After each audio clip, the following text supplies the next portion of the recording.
All right. Welcome to the next installment of our podcast. By any means, By any means. Well, what do you mean? I don't know, but we're gonna figure it out. That's why we have this podcast. You know what I'm saying? Right?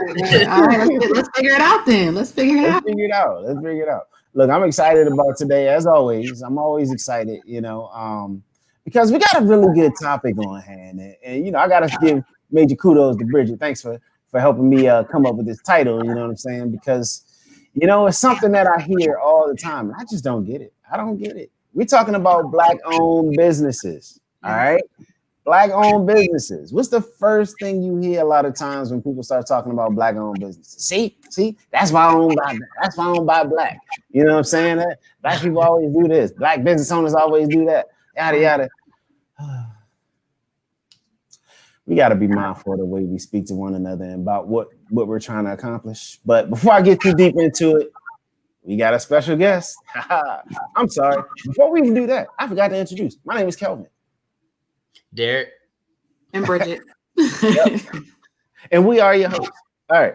Now, we got a special guest, okay? I'm pretty excited about this one because he's a young, bright individual, entrepreneur who's out here getting it. And his stuff is pretty fly. But before I get ahead of myself, I just want to bring him in and let him kind of introduce himself. All right. So welcome to the broadcast, Mr. Tahir. And we won't hold your school against you. So we want to though. We want to. Oh man. How's everyone doing? My name is Tahir Murray. I go by Mr. Legacy. I am a rising senior at the HU Howard University. It's all love in here. It's all love. Shout out to had to do it. But it's all love, but we might have to kick you out real quick. But I'm also the proud owner of Legacy History Pride, LHP for short. It is a collegiate lifestyle brand, and I design, develop products for everything that embodies HBCU culture and Black culture. Started the brand about a year ago. Have been in the industry just about my whole life. As my grandfather was in the apparel industry, my dad was in it as well. And now I'm just continuing the family legacy in the fashion world. So very cool. Definitely. Thank you. Yeah. That's amazing, man. I think about one of the staples of Black culture. I think about one of the biggest ways we influence American culture. I think about clothing, man. And you are in it, you're doing it.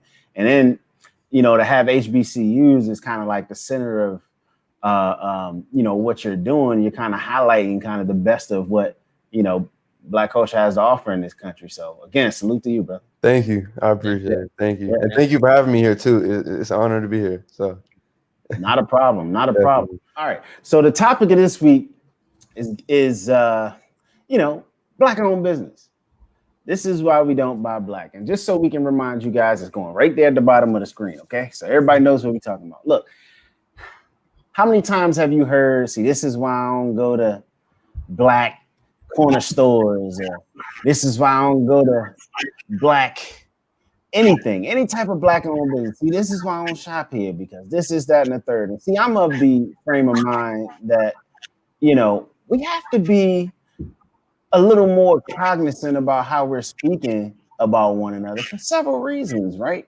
Number one, we're all trying to get somewhere. Number two, it's not like America's been, the Civil Rights Act wasn't passed just 60 years ago. You know what I'm saying? So there's been a huge head start for other races, in this country. Not to point anybody out, I'm not trying to offend anybody. That's for Derek.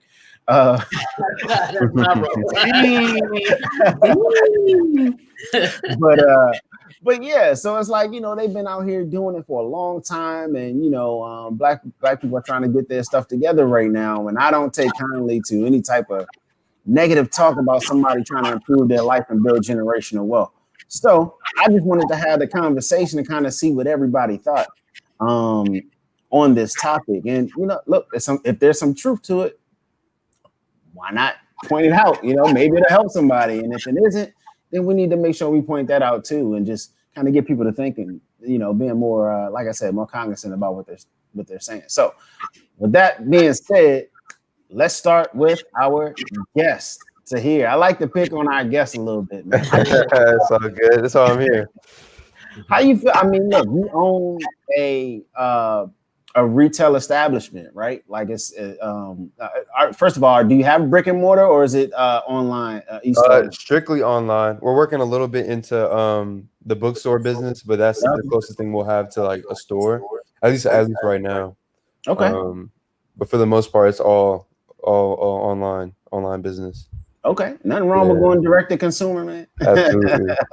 So look, question, you know, how is it? How has that statement? Have you ever heard that statement? First of all, being a young entrepreneur selling product, in regards to you personally, and if not, then you know, how have you experienced that in other retail businesses? I think in regards to just Black business in general, a lot of people don't realize, I guess, the licensing processes that certain businesses have to go through, at least specifically for mine. I know I'm touching base in the HBCU arena. And as much as I'd love to touch every single HBCU I can't do that without licensing. And there has to be, you know, there's a whole process that goes into that and getting approval from the schools and licensing companies. So when people will just, you know, just have their hands up in the air, like, why don't you have my school? And they'll take offense to it. You know, people, especially in the HBCU community, very prideful about their HBCUs. So instead of trying to understand it, I guess people just, you know, just try to raise a question, I guess, in terms of why I don't make their school. And it's nothing against their school, anything like that. It's just, you know, just a process with it. But in terms of like just the general statement, I think a lot of Black owned businesses are relatively new too. So when opening a business, especially when you're providing a product, it comes with manufacturing and just different things that come into play that a lot of Black people don't have resources to right now, or at least it's hard to navigate in certain industries that are dominated by people, you know, that are not of color. So it's like you just got to learn how to network and maneuver through whatever industry it is, to get the proper resources you need to really flourish. So at least that's my perspective, especially as a small business, a new business. Everything just kind of like takes time. So yeah, that's just been my experience so far. Okay. Yeah.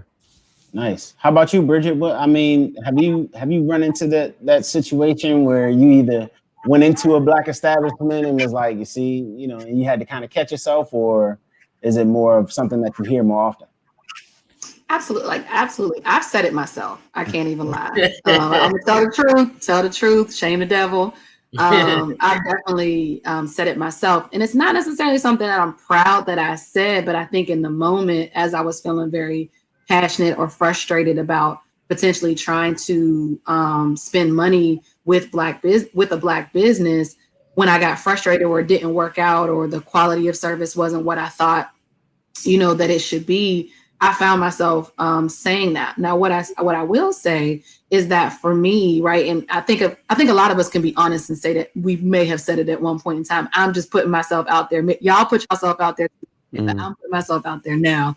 But you know, when that has happened, you know, when that has happened, oftentimes it's potentially because of a lack of trust. Right, there is an industry maybe that I'm looking for a Black business to to spend money in, but there might be that there's not as many Black businesses in that particular type of industry, and so therefore, right, the level of trust may end up being lower because I don't have as many folks to choose from, and so I think there's a whole bunch of. I've been in a situation, I've heard it, I've heard people say it, again, I've said it myself, but I will say that more recently, especially in the current environment that we're in, it's something that I'm saying less and less. And I'm trying to trust more. I'm trying to figure out ways to go out of my way to buy Black and spend Black. But I've definitely been in that situation. Okay. What's up, Derek? What you got for me? What's up?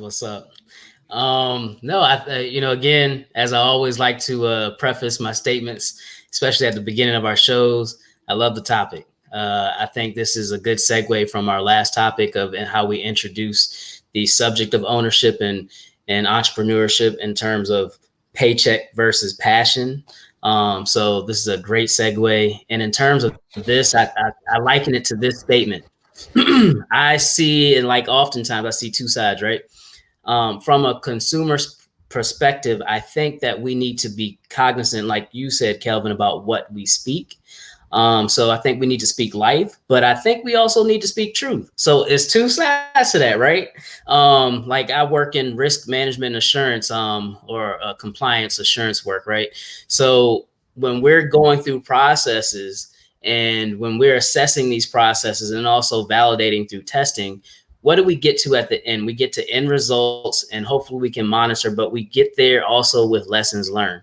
So I think we need to speak truth. So if you're a customer or consumer, especially an early or new consumer or customer, yeah, speak life, but also speak truth, because also that's truth. And how it's not just what you say, it's how you say it. So positively, effectively, critically, speak truth to a new business, but do it in the right way. So, you know, that business, and to hear mention this too, you know, you may be new in that industry, or you're a new business, because a lot of Black owned businesses are new, especially in relation to the other businesses in the industry or their competition, that have a larger market share, that had more experience, that have more resources.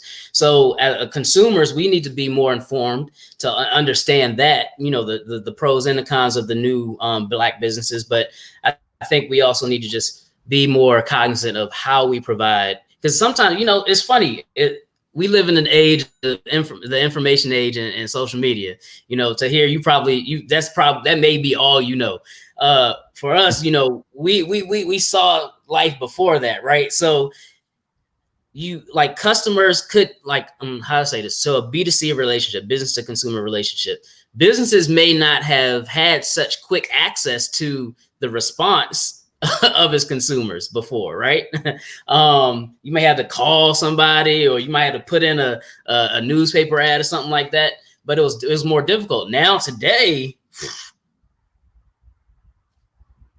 or right here, it's that fast. You'll get consumer reviews that fast, whether it's on social media or on your websites and comments, or, you know, in businesses promote their businesses. They have faces on social media now. So you got almost essentially direct, fast, instantaneous, real-time feedback.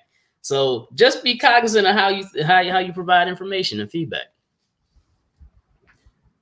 Yeah. Look, I agree.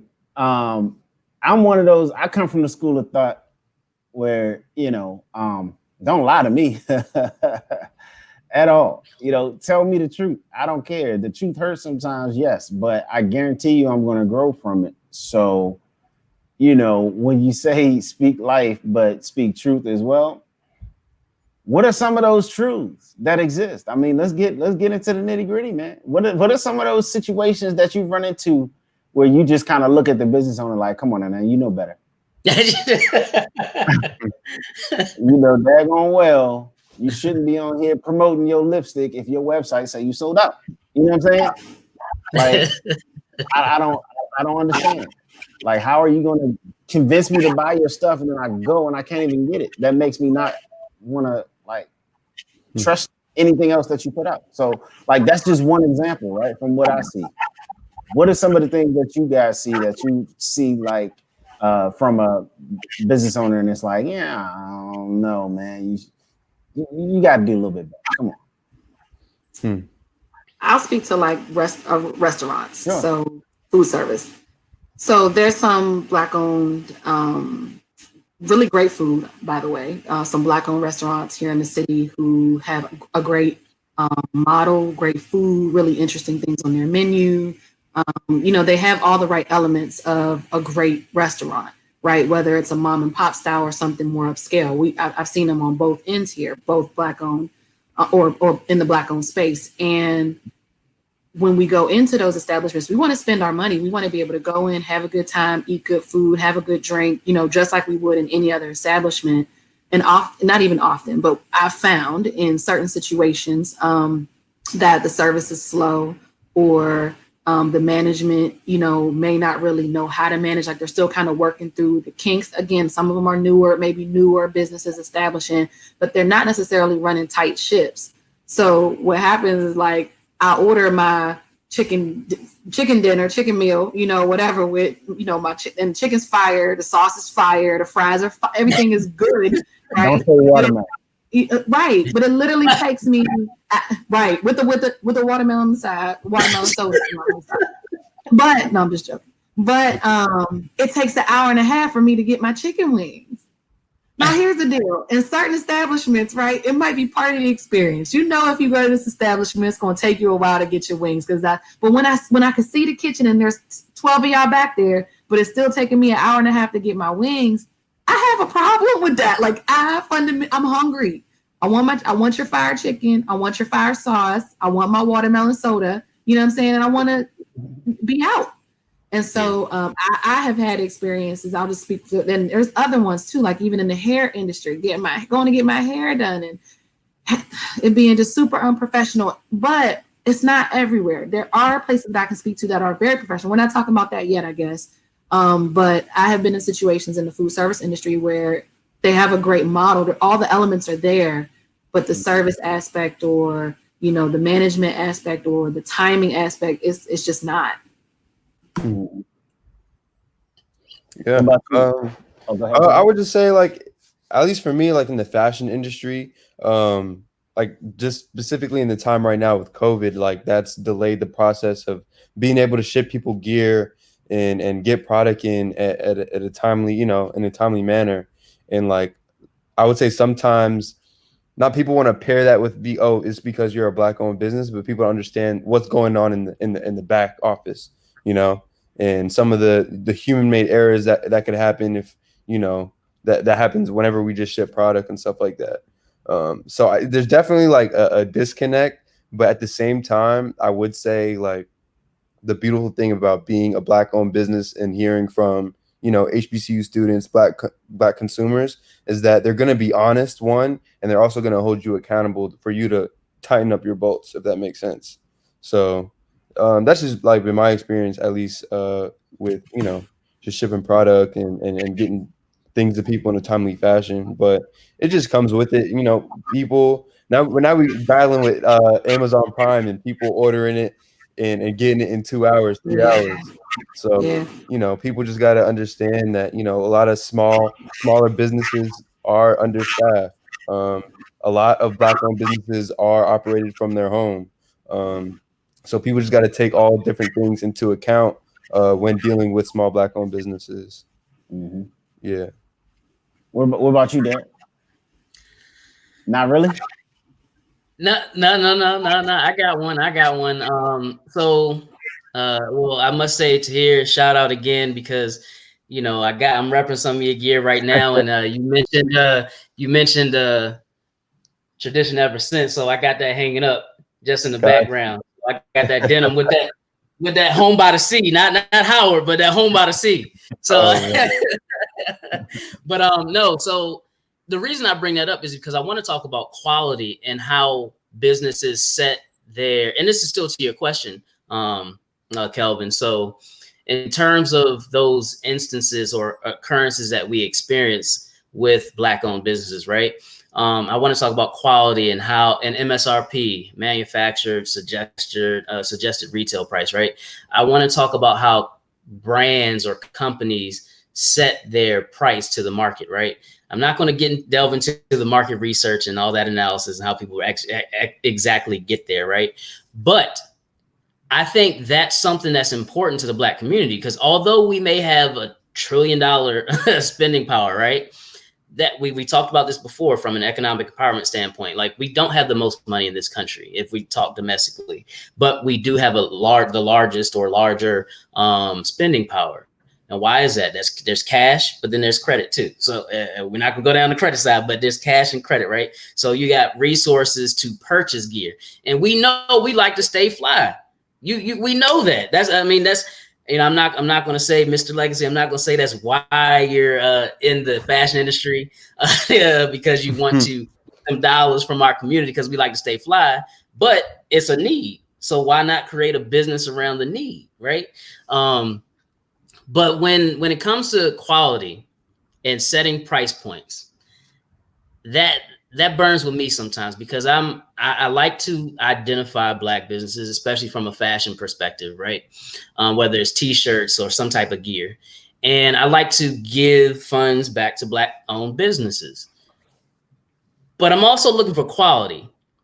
And I need to take a step back in terms of these new businesses that are starting up too, these startups, because your quality might not be there on day one. It might take you some time to get there.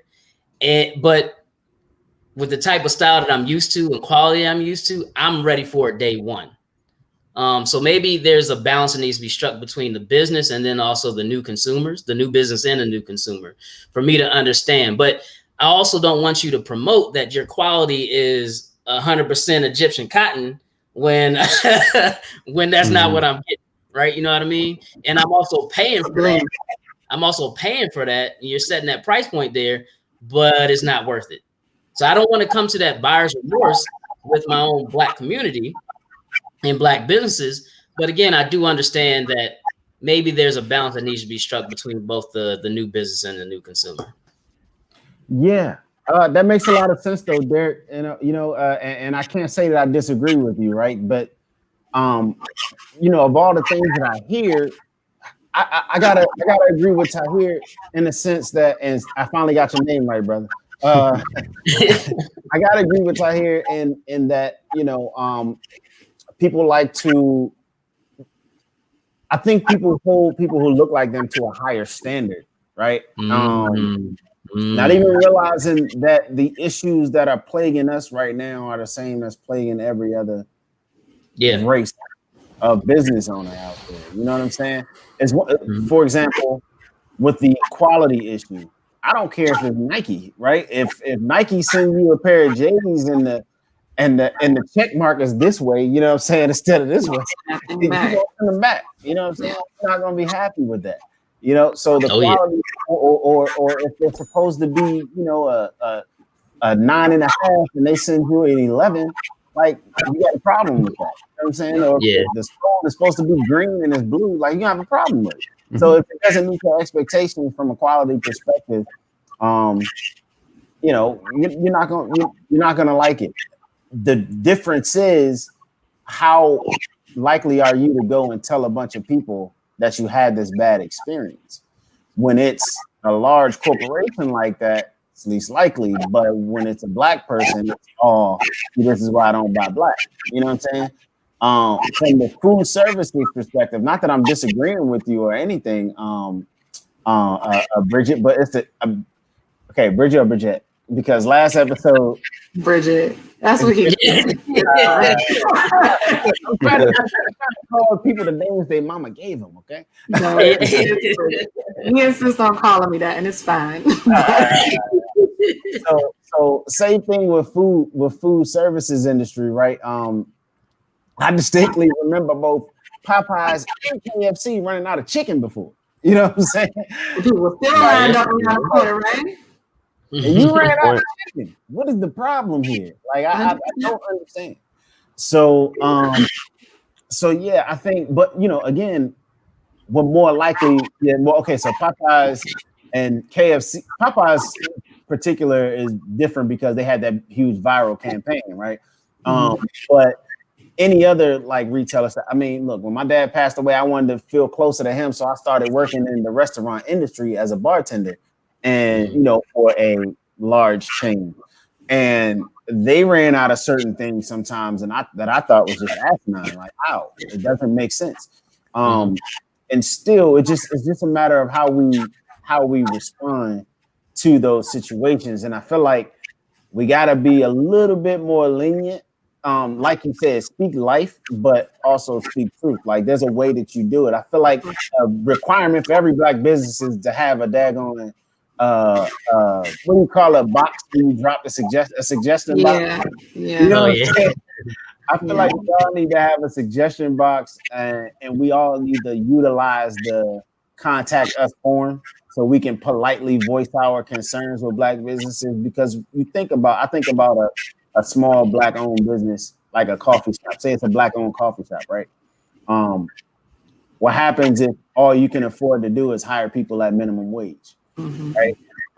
There's a sacrifice, right? You're not going to get the best talent all the time if all you can afford to pay is minimum wage. So when you go into that business and you experience that bad customer service experience at this coffee shop, if you go and tell people that you had this bad experience and you don't tell the owner, or, you know, feel ignored and you won't, you know, they don't address it, both sides, right? If the owner doesn't address it, then now all of a sudden they will never have the money to pay better employees or to properly train their employees, right? In order to create a better customer experience. Or if the product is bad, they won't have the money to get a better product, right? A lot of times you can bring the cost of your product, the cost of your sold down if you buy in bulk, but how can you carry that much inventory if nobody's buying it, right? So a lot of times, you know, it's just a matter of patronizing Black businesses, giving them the opportunity to kind of build and grow with them.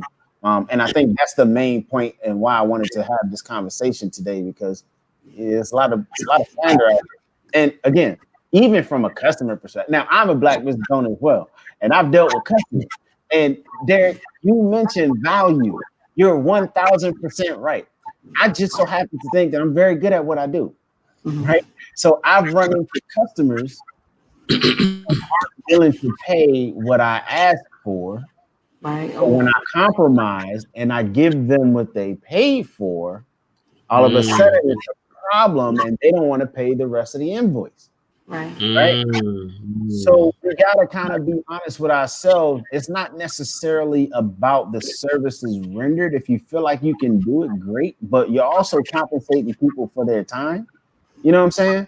So it's not always a matter of how difficult something is to do or whether someone else can master it. It's also about, you know, do you have the time to do it? You know, how much is your time worth at the end of the day? And to slander, I've had someone, I did a commercial for a real estate agent before, and she tried to slander my name for something that I had no control over. I'm not your makeup artist. Oh, wow. You know what I'm saying? What your face look like? Like, legit, you can't, like, it's legit. You didn't like your makeup, so now you don't want to pay me for my time. And that, like, we got to kind of be honest with each other to a certain degree. And I feel like other business owners should have that, should know that inherently. But before I go too far down the rabbit hole on these certain situations, I want to talk about some of the best experiences that we had at Black businesses. Unless there was some other stuff that you guys wanted to add. I want to give you a chance to respond to that. I'm sorry. No, I actually have some, but it kind of hits on what the question you're asking now about. Oh, okay. As well. So I won't name necessarily a certain experience, but what I'll say is that my friend group here is very, very committed to Black businesses and making sure that we're buying Black and spending with Black folks. And so what our group chat looks like on a normal day-to-day basis, and this is a bunch of Black women in our 30s with young children. We own businesses, you know, we work, we own businesses, right? So we have some money to spend, where, you know, we have some funds to spend. Our chat looks like this, right? Hey, I got some things I need painted, you know, at my house. Is y'all know any Black painters? Hey, I'm about to, you know, I need a new logo for my business. Do we know any folks who do logo design? Hey, I got some, you know what I'm saying? I got some t-shirts that I'm getting ready to put out. Do y'all know anybody who works with any printing of t-shirts and things like that? Or I got a activity coming up. Do we know any Black artists? That's legitimately what our chat looks like every single day. And so we're from a word of mouth perspective. Now, if something the chicken lady ain't on her stuff, we talk about that too. However, our chat is filled with, we always try to find a Black business first. And they have really helped to usher me, I think, into my growth in this space of, you know, let's try to work with us first. Let's try to look for quality first. And then when we figured out, because we are kind of the Black middle class in a mid-sized city, we spread that we continually spread that message and spread that, hey, do you know so and so? Do you know so and so? Have you heard about, you know, X, Y, and Z? We get excited about new businesses that are up and coming. You know, we post those things, we repost. So I would say some of my best experiences have been back in Pittsburgh, and it really has been with my friend group here, and us just being very committed as a small as a mommy community, and us having influence in other places and being able to carry that influence. Because again, we're business owners, we run recreation centers, we're out here, we're educators, we're in every facet of the city, and what our word says about a business, it means something, and we know that. Mm-hmm. That's what's up. Tahir, how about yourself, man? What positive kind of experience have you had with a Black-owned business that was kind of like unexpected, right? I would just say outstanding. I would say the quality is always there. So I mean, it's funny that we was talking about like the food industry before, and like, you know, the timeliness, the waiting and stuff like that. But you know, not for nothing, every time that I've waited for some food at a Black restaurant, it hits every time. Whether I waited 10 minutes, whether I waited an hour. That's why you keep going back. Yeah, and I'm from a Caribbean family, a West Indian family. So there's a West Indian spot right by my house, but I know if I want some food, I better call like an hour before. Because if you go there and order, you just go be sitting. But the food hits every single time. So it's just like, it's nice to know, at least from my experience, I always give black companies benefit of the doubt, just because I understand what it's like running a small Black-owned business, and the trials and the hurdles that you have to just go through. So if people could genuinely say that they're doing their best with what they have, I can respect that. If I got to wait a little bit longer to get my product or get my food, whatever it may be, that's fine. But when a Black company, a Black entrepreneur is really thriving and they're really just nuts and bolts with everything, that's also the most beautiful thing in the world too. So a lot of I've heard like a lot of different experiences similar to what you guys are saying, but at the end of the day, I just believe like that just comes with being a business in general. And I think as part of Black people, like I said before, we just want to hold each other accountable. We just want the best. So it's just, you know, there are going to be businesses that are slow, or, you know, the quality might not be there yet, but it's just all just a part of just growing as a business, in my opinion. Mm-hmm. Go ahead, Derek. All right. Yeah. No.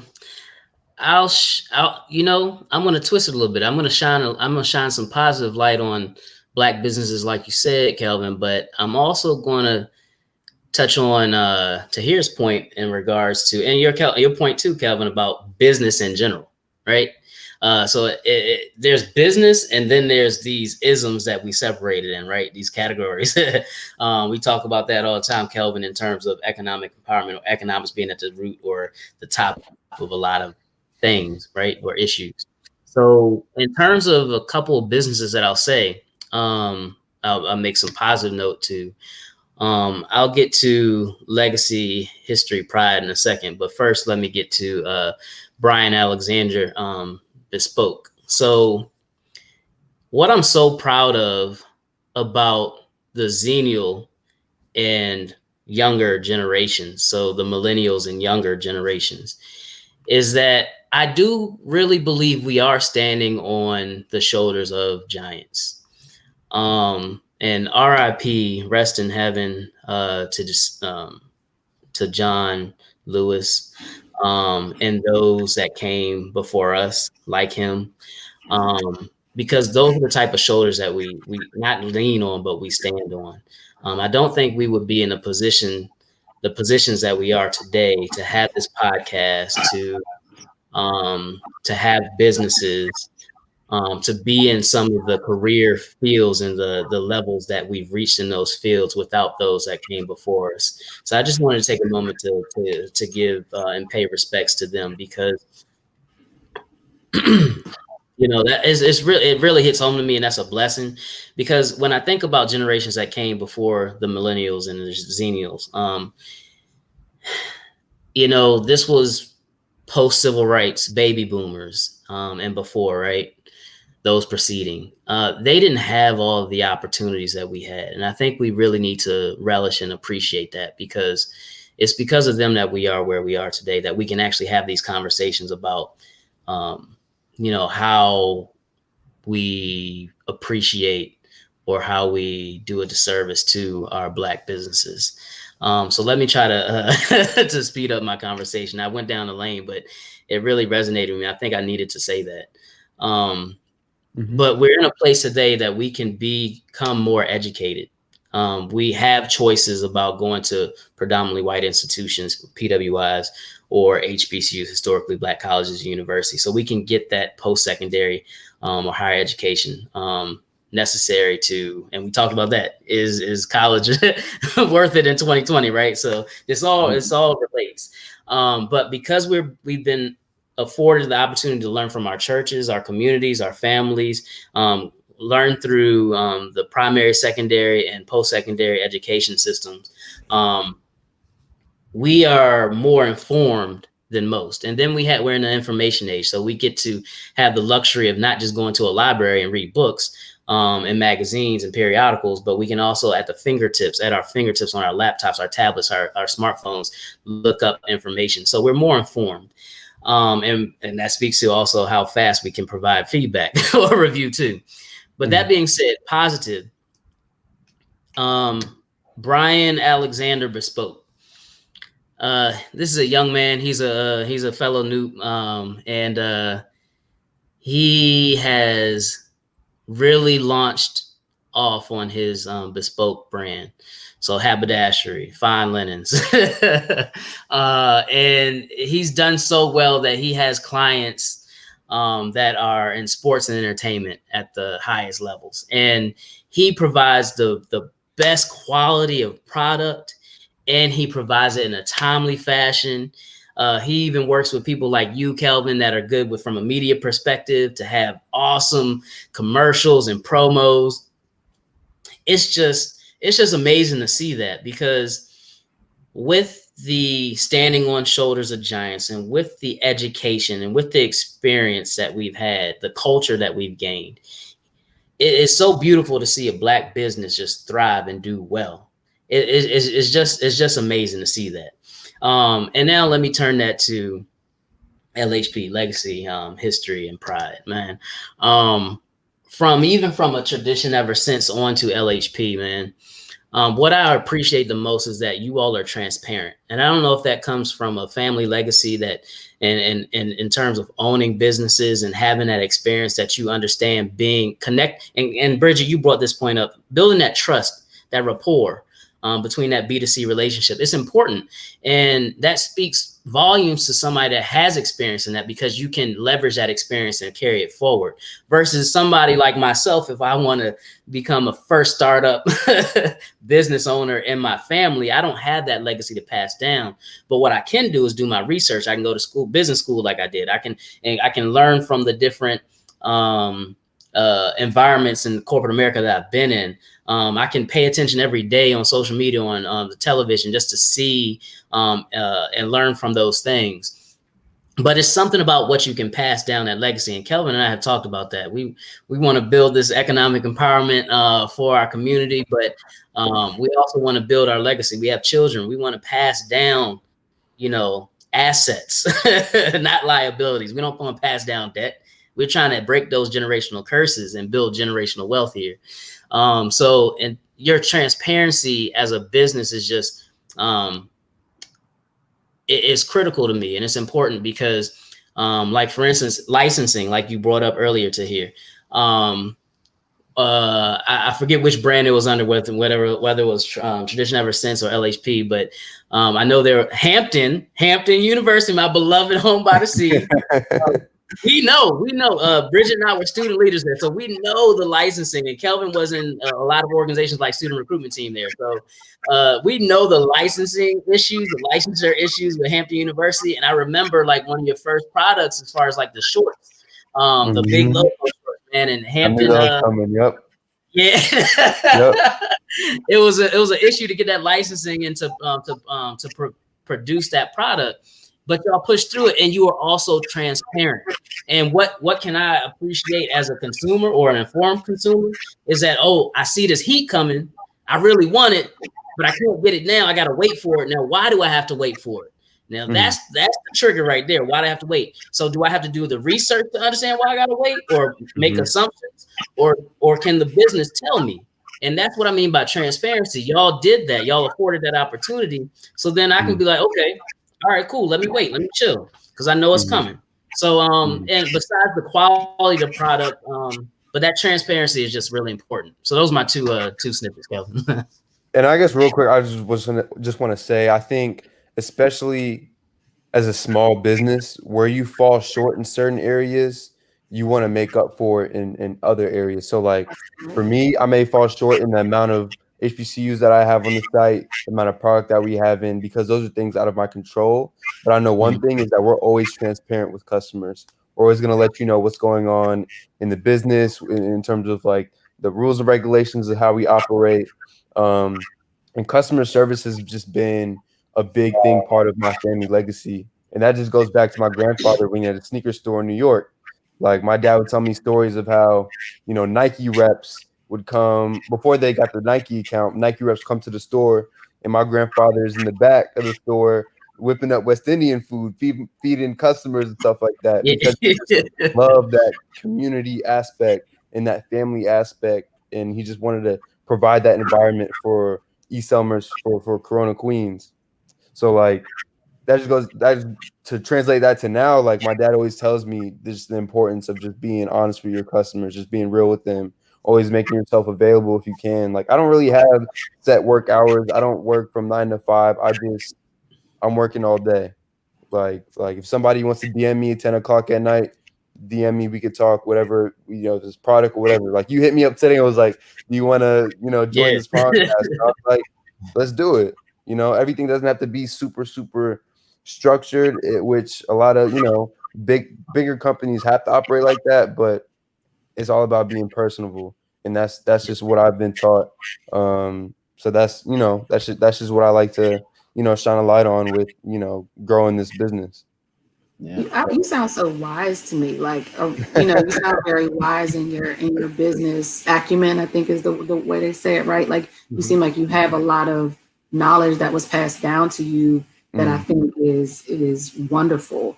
And I appreciate that. Yeah. I really couldn't have done it with, I give all the credit in the world to my grandfather. He passed away in April, and I give it all to my dad. Like growing up, I was going to trade shows and fashion shows, homecomings, my dad with the business, and just seeing him, how he operates his vernacular, how he speaks to people, how he's just so passionate about his business. That's one thing that I always just learned from those two men. Like if you have passion, you could do anything in the world. You could do anything. And that's why I give a lot of small Black-owned companies benefit of the doubt, because at the end of the day, it's a dream. Like my grandfather came here in the 60s with a dream to just provide for his family. And now I'm in college. He didn't go to college. My dad didn't go to college, but now I'm at, one of the best HBCUs in the world, fulfilling my purpose, fulfilling my dream. So, it's all a story, and people got to understand that, and it's just going to take time. But having conversations like this is just so important, because it teaches us, to learn and grow and continue to flourish as a culture. Yeah, I think we all have children, and we kind of talk about this often, kind of what we're modeling and what they're seeing, and for us that are business owners and have children, right? My son watches me all the time. He one time we were out on the porch with his family, and he was like, "I want to have a staff meeting. Like I want to have a staff." He's 5, Yeah, he said, I have some things that I want to talk about the coronavirus. Here's how we're going to handle it. And but he sees me on calls. He sees me having staff meetings. He sees his father on calls, having staff meetings and running schools and running businesses. And, and so he's listening and learning, even when he's not listening and learning. And I think as, those of us who are entrepreneurs, those of us who are business owners, those of us who are working through the kinks of our business, as we get that growth, right? Making sure that those that are coming behind us, right, that we're in that constant state of improvement, and then, passing on and passing along. And it is also awesome to see a business when you see it from its beginning stages and seeing it through its growth stages. Like that's like a win for the culture. We all out here like, especially when it's passed down generationally. man, Like it does something to you, right? Like it does. It's just because people just in general just love a story. They love to connect to something in some type of way. So I love talking about the American dream and like how many other Black families have third generation in the apparel industry. It's very, very slim. I can't name any. When you think of the Reeboks, the Nikes, all these big companies and streetwear brands, it's not owned by people of color. Yeah. It's not. So ownership, I always like to preach about ownership and having controlling your narrative and just doing it unapologetically. So you know what I think is kind of like a carryover conversation. A few weeks back we had a conversation about relationships, and don't get married was the title, even though we were saying you can get the right way. But Bridget said something during that episode, and she was like, it's the same, like nothing's new, essentially is what she said. Like, I'm paraphrasing. But she was like, there's nothing new under the sun. There's all types of, like, the same issues happen over and over and over again in all these different kinds of relationships, right? I think you can apply the same thing to businesses, and it's a combination of things, right? All businesses run into the exact same issues because the fundamentals of business don't change from industry to industry. You know what I mean? The fundamentals are the same, and you run into the same issues. So it's nothing different. And I think business owners and consumers just kind of have to look at that relationship as a relationship. You know what I mean? And in any relationship, communication is key. So to your point, Derek, when you were speaking about, the different businesses that you highlighted, including, Tahir's, transparency is key. If you communicate and you're transparent about what's going on, you'll strengthen that relationship that you have with your customers. You know what I'm saying? And I just, when I think about transparency, and then again, to Tahir's point, when you are passionate about what you're doing, it's easy for others to get excited for you. You know what I'm saying? And believe in what it is that you're trying to sell, because you're so passionate about it. It's like you're willing to bet everything on it. Like you're pinning your reputation on the fact that they're going to be satisfied with your product or service, and when I think about positive Black-owned business experiences, I think of two people. Number one is Dr. Deborah Tillman. She was at ABC's, I think, America's Super Nanny on the show. And her whole life, I mean, the woman is selfless.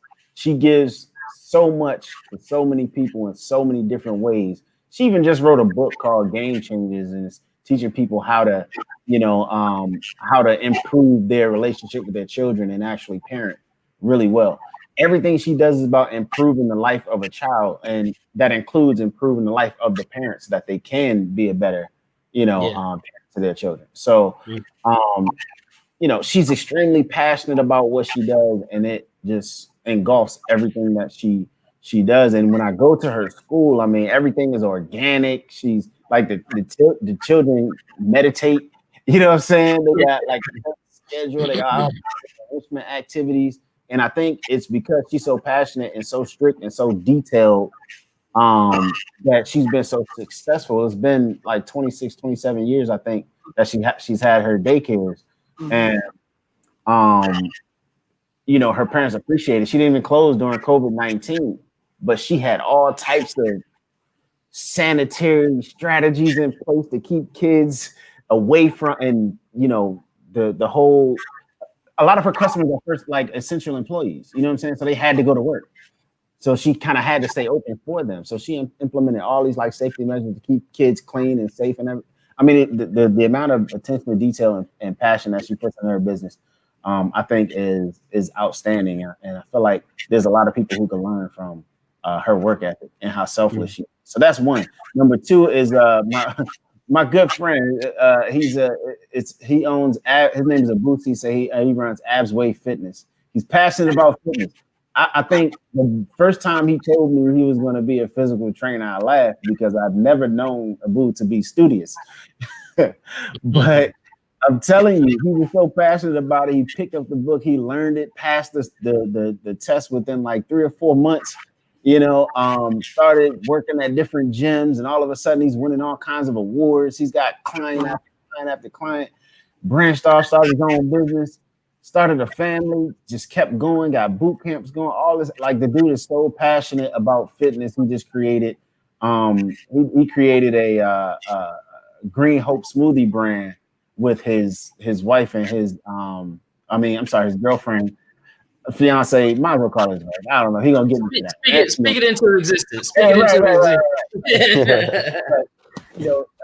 And his daughter, right? His daughter is kind of the face of the smoothie brand. So, when I think about how engulfed and passionate about something you can be, that you're willing to, make your daughter the face of it, and it's not like a marketing ploy or anything. Like, he's just that passionate about it. I think it's amazing, and he creates that relationship with each individual that he works with. Even if it's a group boot camp, everybody feels like he's connected. He'll have 30 people in the group, but everybody is connected to him individually. And he gives a lot away for free as well. So, I always believe that a testament of a true leader is, how much you're willing to give versus how much you're willing to take. You know what I'm saying? Like every good leader is willing to give way more than they're looking to take from anyone. So I just think that those are two great experiences that I've personally experienced. I admire those folks for that. I want to kind of give you guys some time back to your night. So I appreciate you guys being on. No, of course. So let's do this though. I want to wrap it up by answering this question. Everybody answer this question. I buy black because ... in the blank. I'll go first. No, I'm not gonna go because I feel like I've just been talking for like 5 minutes. Okay, who goes first? Who wants to volunteer? Put up 2 fingers. Okay, I'll go first. So, ladies first. Ladies first. I'm not ready. We're being facilitated. Okay. I could go for it. I'll go for it. All right, go ahead. I buy black because we control the culture. So why not buy from people who own the business of that culture, if that makes sense? Like, if you look at fashion, you look at entertainment, you look at music, all of that is influenced by black people. Whether it was influenced by HBCUs or influenced by black people, pretty much synonymous, but all of it is rooted in black culture. Nike wouldn't be what it is without Jordan. 100%. Music wouldn't be without everybody. I could name a whole bunch of people. Right. 100%. Literally. But the biggest thing that we are missing as black people is ownership. So that's what I was saying before. We need to learn how to control the narrative and just own and do it unapologetically. Like, you go into a HBCU bookstore and you have the Under Armours, you have Adidas, Nike, not to name call, but it's the truth. And what are they doing to give back to HBCUs besides take your money in the bookstore on a t-shirt that you're going to buy that's going to last you a few washes and it's going to be your workout tee now, Yeah. So when I got into this industry, I was like, I want to create product that people are going to have for a very long time. Whether you're 18 years old or you're the seasoned alumni, if you want to go get a varsity jacket, that's going to sit in your closet and it's going to have value. And each stitch is literally matching the standard of excellence of who we are as people, who we are as a culture. Also, on top of that, a portion of our proceeds go back into black colleges, providing scholarships, providing more opportunities for people that look like me who just need an opportunity to go to college. So that's my answer in terms of like why I buy black, because I know at the end of the day, we're the only people that's always going to look out for one another. Right. Point blank, period. Point blank. Like other cultures, they literally fold on each other. You see it in movies. You know what I'm saying? Like Black people is gonna be. Y'all can critique it. Y'all can critique the business or whatever it may be, but at the end of the day, we need to stick together because we that's all we have, and that's especially in today's climate with everything going on. Like I was out in the protests in Atlanta, and it was just like that's when it really hit home for me. Like that message has always been strong, but like during the protests and seeing everything that's going on in the news with the people who are in power, it's just like, yo, we just got to stick together. We got to support. We got to support Black, plain and simple. So same, yeah. definitely same for me. This has been a very emotional time for me, and you know, I literally have found myself crying and crying out just as it relates to thinking about what is equality, what does it mean to be equal, what does it mean to be free, thinking about all of those things in the context of all of the things that I know about our history, and then literally what's happening today, yesterday, and the day before. And I buy Black because to me, economic empowerment and economic equality means freedom. And I believe as a people, right, we are no longer, and I've said this, I think in another episode that we've done, like, right, that social and civil equality is no longer enough. It's no longer enough. And, if that takes every dollar that I have going to a Black business when I can take it to a Black business, then I'm going to continue to press and push on myself to begin to try to do that. Because if I'm not lifting us up, if I'm not lifting us up with my dollars, then who is, right? And I want to see that in every single industry. Kelvin talks about banking, and I want to see us in every single industry.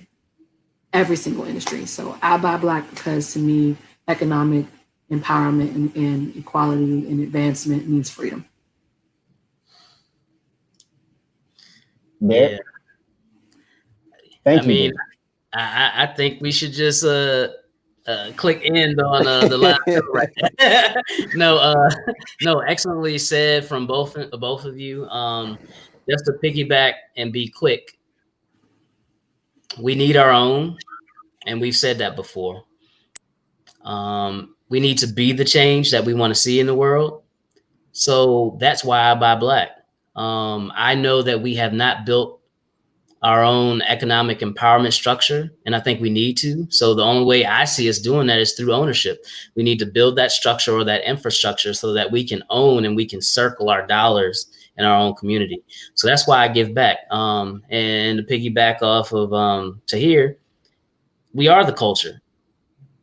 So it's not just music industry, all these industries. Think about the U.S. being an industry. We built the U.S. So it's time to take our own. And that's not saying others can't spin with us. It's just I'm done with us spinning out. I mean, I'm still spinning out because we don't have the infrastructure. But trust and believe, check my bank statements. Don't really do that, but check my bank statements. I actually spend in our Black businesses because it hits home to me. We need our own. Keep the dollars in our circle. Yeah. Like anything else, it's a process. You know what I'm saying? It's not gonna happen overnight, but it's a process. Look, I'm all about economic empowerment. Bridget, you know me. We agree on that every single episode. And it's no secret that I got big plans for the banking industry, right?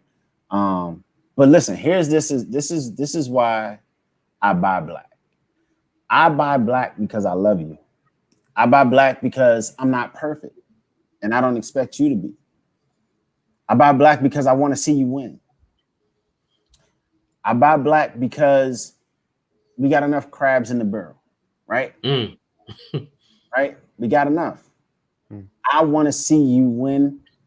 I buy Black because I don't care if you make that mistake and I have to suffer a loss for it. I'm going to give you another opportunity because we need it. We need all the chances that we can get, right? I'm gonna tell you the truth, like we spoke to earlier. I'm gonna let you know where, respectfully, of course, where the gap was, the service gap, right? Or the gap in quality, or whatever the gap is, I'm gonna let you know.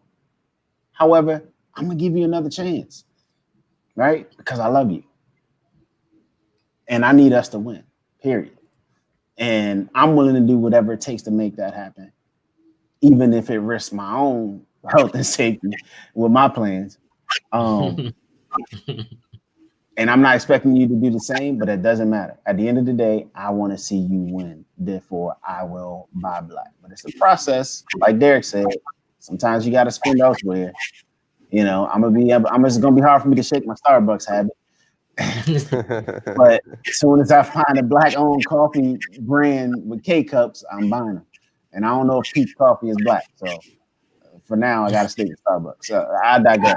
I love you. All right. So let's just show that love and that compassion that we have for one another, and let's elevate it. You know what I'm saying? Let's take it to the next level. Yep. One more time right here. Can you let the people know where they can find your brand? Yes. Absolutely. The website is www.shoplhp.com. Facebook, Twitter, Instagram is all at shoplhp. My personal page is at by.mrlegacy. So yeah, I appreciate you guys for having me and having this conversation, like the laughs, the jokes, but also the seriousness. We got to stick together as black people and keep supporting each other.